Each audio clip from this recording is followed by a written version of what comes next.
치아가 시리기 시작했을 때 어떤 선택을 하는 것이 좋을까요? 세 가지 전략이 있습니다. 하나는 신경의 감각을 둔화시키는 전략, 두 번째는 상하세관액을 응고시키는 전략, 세 번째는 상하세관 입구를 봉쇄하는 전략. 냉장고에 있는 찬물을 마시면 이가 너무 시려서 신경이 너무 쓰이시나요? 분명히 충치가 있는 것도 아닌데 말이죠. 많은 분들이 시린데 치아가 패여 있으면 때운다 라는 것을 공식처럼 이야기하고 있습니다. 그러나 시리다고 모든 경우에 다 때울 수 있는 것도 아닙니다. 가령 아주 조금만 패였는데 시릴 때, 혹은 잇몸이 내려앉아서 시릴 때, 이런 경우들은 때우는 게 맞지 않죠. 그럼 너무 시린데 어떻게 할까요? 이때 선택할 수 있는 게 있습니다. 바로 지각과민처치인데요. 건강보험에 등재된 진료에서 여러 개를 해도 5,000원 내외로 부담이 없습니다. 또한 지각과민처치는 효과도 비교적 좋습니다. 당장 너무 시린데 지각과민처치를 받으면 불편함이 많이 감소해서 많은 분들께서 좋아하십니다. 다만 저는 이 지각과민처치를 받기 전에 너무 불편하지 않다면 이것을 먼저 쓰기를 추천드립니다. 이것에 관해서는 바로 뒤에 말씀드리겠습니다. 그리고 왜 이것을 먼저 쓰라고 하는지 알기 위해 지각과민처치가 어떤 원리에 의해 치료가 되는지 알면 좋습니다. 그러기 위해서 첫 번째, 시린 것을 느끼게 되는 과정. 두 번째, 처음에 이가 시리지 않는 이유. 세 번째, 시릴 때 접근하는 치료 전략. 세 가지를 이야기해 보겠습니다. 이것은 무엇일까요? 이것을 쓰신 분의 이야기를 읽어보겠습니다. 저는 간헐적으로 이가 좀 시린 면이 있고 특히나 찬 거 마시면 좀 찡했습니다. 이것을 사서 매일 쓰고 한 달 정도 됐는데 괜찮네요. 일상적인 시린 증상은 거의 사라졌습니다. 전문 의약품이 아니고 시중 인터넷에서 쉽게 살 수 있는 거다 보니 반신반의했는데 시린이 개선엔 효과가 있는 것 같네요.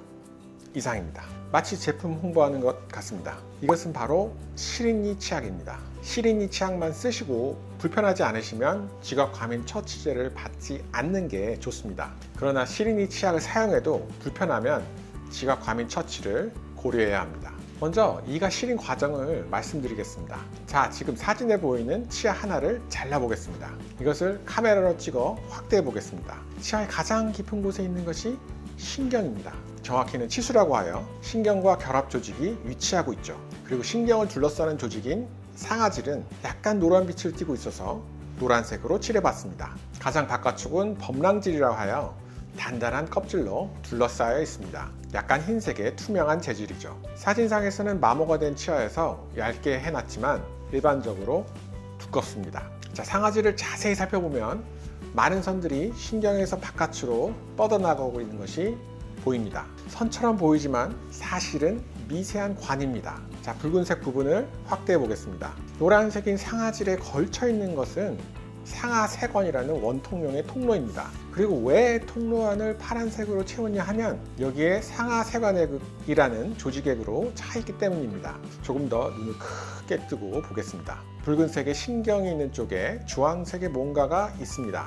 이것은 조상하세포라는 것이고, 다시 붉은색 영역을 한 번 더 확대해 보면 사진과 같습니다. 원뿔 형태의 조상하세포를 감싸고 있는 검은 띠가 보일 텐데요. 이것이 바로 신경입니다. 그리고 이 신경이 외부에 자극이 있을 때 어떤 변화를 감지하게 됩니다. 만약 사진처럼 상하세관액이 외부에 노출되어 있는 상태에서 어떤 자극, 예를 들자면 찬물, 차가운 바람, 칫솔질, 손으로 긁기, 미백치료, 달달한 음료수, 초콜릿 등이 자극이 있으면 상하세관액이 움직이면서 신경에 영향을 줘서 바로 시리다는 것을 느끼게 됩니다. 자, 지금까지 이가 시리게 되는 과정을 알아봤는데요. 그렇다면 그동안 치아는 왜 안 시렸던 것일까요? 얼음물을 마셨을 때 이가 시리지 않았던 것은 상하세관을 보호해주는 세 가지 요소가 있었기 때문입니다. 그중 두 가지 요소를 먼저 말씀드리자면, 하나는 치아의 바깥 껍질인 범랑질, 다른 하나는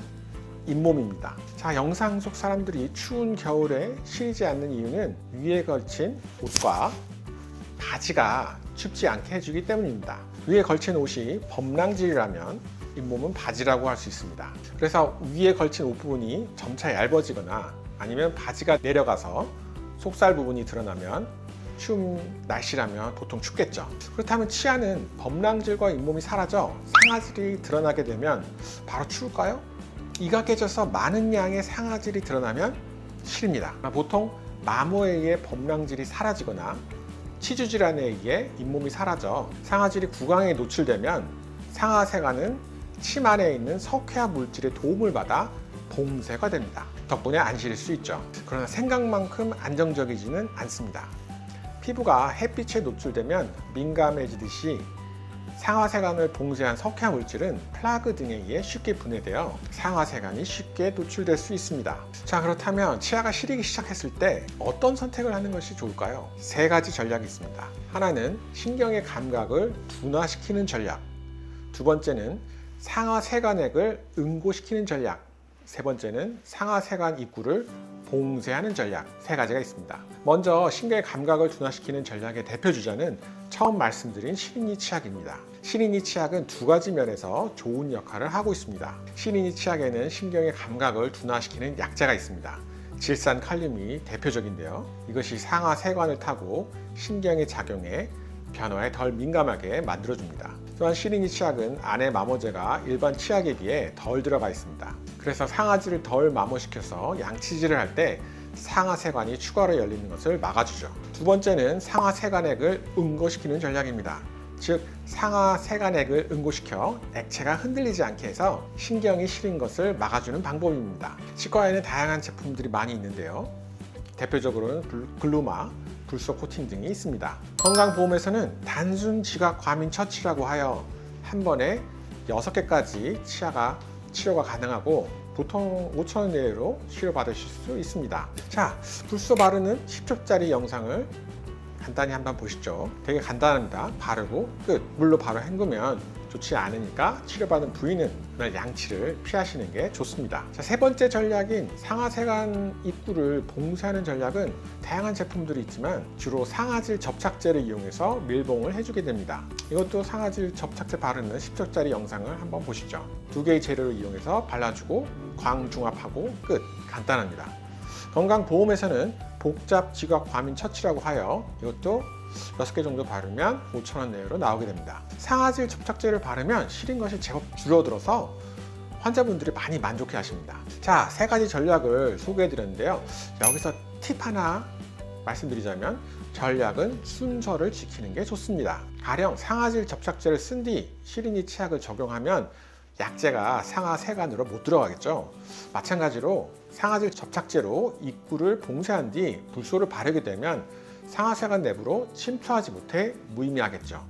그래서 시리니 치약을 쓰시고 한두 달 이후에도 차도가 없다면 불소나 글루마를 발라주시고 그래도 차도가 없다면 상아질 접착제를 바르는 게 좋습니다. 그런데 난 너무 시리다 라고 하면 세 번째 상아질 접착제로 가기도 합니다.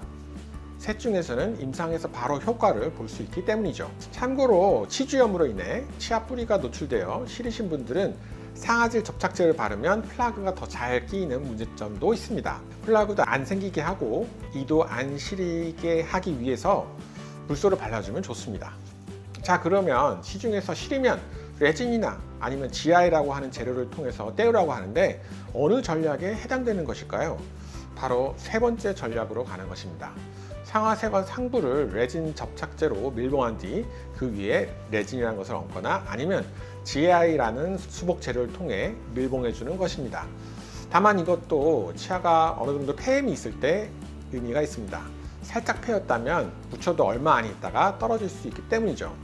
또한 치주 질환에 의해 잇몸이 퇴축되고 플라그가 얹혀져서 생긴 시린이라면 레진이나 GI를 얹을 수도 없습니다.